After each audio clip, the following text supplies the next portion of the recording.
Hello friends, வணக்கம் and welcome back to our channel. இன்னைக்கு நம்ம வீடியோல சூப்பரான டிஃபரண்டான ரெசிபி பார்க்க போறோம். அதுக்கு நீங்க எங்களோட பீச்சுக்கு வரணும். சோ வாங்க வீடியோக்குள்ள போயிடலாம்.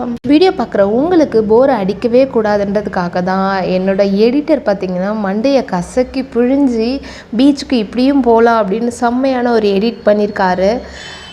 இவ்வளோ கஷ்டப்பட்டு எடிட் பண்ணுறது எல்லாமே உங்களுக்காக தான்.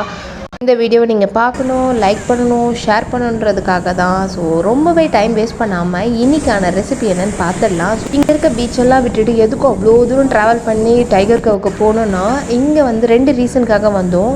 ஒன்று ரொம்பவே க்ளீனாக இருந்தது அண்ட் ஒன் மோர் திங் வந்து நாங்கள் செய்ய போகிற ரெசிபி இங்கேருந்து தான் எடுத்துகிட்டு போகணும் அப்படின்றதுக்காக.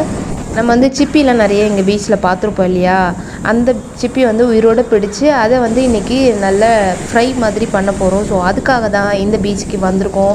இங்கே வந்து ஃப்ரெஷ்ஷாக அந்த மாதிரி சூப்பரான சிப்பி எல்லாம் பிடிச்சாச்சு, நிறைய சிப்பி பிடிச்சோம். இது எப்படி இனிமேல் ரெசிபி பண்ணலான்னு பார்க்கலாம். இந்த சிப்பியெல்லாம் உயிரோடு இருக்கணுன்றதுக்காக வந்து தண்ணியிலே போட்டு எடுத்துகிட்டு வந்துருந்தோம். உயிரோடு இருந்தால் ஃப்ரெஷ்ஷாக இருக்குன்றதுக்காக. இந்த ஷெல்லெல்லாம் பார்த்திங்கன்னா நல்லா வாஷ் பண்ணணும், ஏன்னா நிறைய மண் இருக்கும். அதுக்காக 2-3 டைம்ஸ் உள்ள நல்லா வாஷ் பண்ணி எடுத்துக்கோங்க. இதை ஒரு பவுலில் மாற்றிட்டு வச்சிடலாம். இதில் வந்து நம்ம ஒரு விஷயம் சொல்லிடுறேன், தண்ணியே ஊற்றக்கூடாது. தண்ணியே இல்லாமல் இதை நம்ம வந்து வேக வைக்க போகிறோம். ஏன்னா இந்த சிப்பிக்குள்ளே நிறைய தண்ணி இருக்கும். ஸோ நீங்கள் தண்ணி ஆட் பண்ணணும்னு அவசியமே இல்லை. மீடியம் ஃப்ளேமில் வச்சுட்டு ஒரு பிளேட் போட்டு மூடி வச்சிடலாம். பாருங்கள் எவ்வளோ தண்ணி இருக்குது. நம்ம தண்ணியே ஊற்றலை நான் இதில். ஆக்சுவலி எவ்வளோ தண்ணி இருக்குதுன்னு பார்த்துக்கோங்க. இது எப்படி வெந்துருச்சு அப்படின்னு பார்க்கணுன்னா இந்த மாதிரி இதில் ஷெல்லெல்லாம் ஓப்பன் ஆகிருக்கும். ஸோ இந்த ஸ்டேஜ் வந்து இது எல்லாமே குக் ஆகிடுச்சுன்னு அர்த்தம். கேஸை ஆஃப் பண்ணிவிட்டு இது ஆறுற வரைக்கும் வெயிட் பண்ணுங்கள். பார்க்க பட்டர்ஃப்ளை மாதிரியே இருக்கல. ஸோ இதெல்லாம் எப்படி க்ளீன் பண்ணணுன்னு நெக்ஸ்ட்டு பார்க்க போகிறோம். இந்த ஷெல்லை வந்து ரிமூவ் பண்ணிவிடுங்க. ரிமூவ் பண்ணோன்னே அது ஒரு பிளாக் கலரில் அதோட அழுக்கு மாதிரி இருக்கும். அதை வந்து கட் பண்ணி எடுத்துருங்க. ஸோ ரொம்ப குட்டி பீஸாக தான் இருக்கும் இதுக்குள்ளே இருக்கிறது.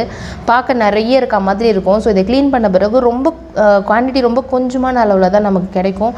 ஸோ நிறைய வாங்கிட்டோமே எடுத்துகிட்டு வந்துட்டோமேலாம் நினைக்காதீங்க, ரொம்ப குவான்டிட்டி கம்மியாகிடும். ஸோ இப்படி தான் அதை க்ளீன் பண்ணணும். க்ளீன் பண்ணதுக்கப்புறம் பார்த்தீங்கன்னா எவ்வளோ ஒரு ஆள் சாப்பிட்ற அளவுக்கு தான் இருக்கே இது. இந்த ஷெல்லெல்லாம் தூக்கி போட்டுறாதீங்க. இதை வந்து குழந்தைங்க இருந்தாங்கன்னா அவங்களுக்கு க்ரியேட்டிவாக ஏதாவது சொல்லிக் கொடுக்க யூஸ் ஆகும். இதை அப்படியே வச்சுக்கலாம். இதை பார்த்தீங்கன்னா இப்போ நான் க்ளீன் பண்ணி எடுத்ததுக்கப்புறம் இதில் மஞ்சத்தூள் போட்டுக்கலாம். ஸோ காரத்துக்கு ஏற்ற மாதிரி மிளகாத்தூள் ஆட் பண்ணிக்கோங்க.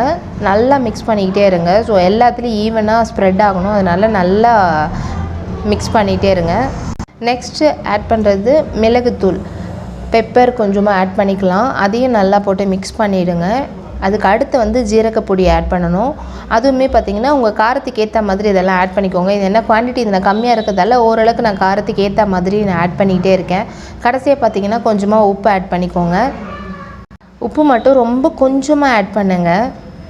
ஒரு 15 மினிட்ஸ் போல் இதை அப்படியே வச்சிடலாம். அதுக்கப்புறமா நம்ம வந்து நார்மலாக மீன்லாம் ஃப்ரை பண்ணுற அளவுக்கு கொஞ்சமாக கடாயில் எண்ணெய் விட்டுட்டு இதெல்லாமே அதில் கொட்டிட்டு நல்லா வறுத்து எடுத்துக்கோங்க. நல்லா இந்த மாதிரி டீப் ஃப்ரை பண்ணதுக்கப்புறம் நம்ம ஆயிலேருந்து தனியாக எடுத்துக்கோங்க. இந்த ஆயில் அப்படியே வச்சுக்கோங்க. மேபி சிக்கன் அதுக்கெல்லாம் கூட யூஸ் பண்ணிக்கலாம். சூப்பரான மஷல் ஃப்ரை ரெடி ஆகிடுச்சு. ரொம்ப குயிக்காக செய்யக்கூடிய ஒரு ரெசிபி தான். இந்த ரெசிபியை செஞ்சு பார்த்துட்டு டேஸ்ட் எல்லாம் எப்படி இருக்குன்னு என் கூட கமெண்டில் ஷேர் பண்ணுங்கள். தேங்க்ஸ் ஃபார் வாட்சிங்.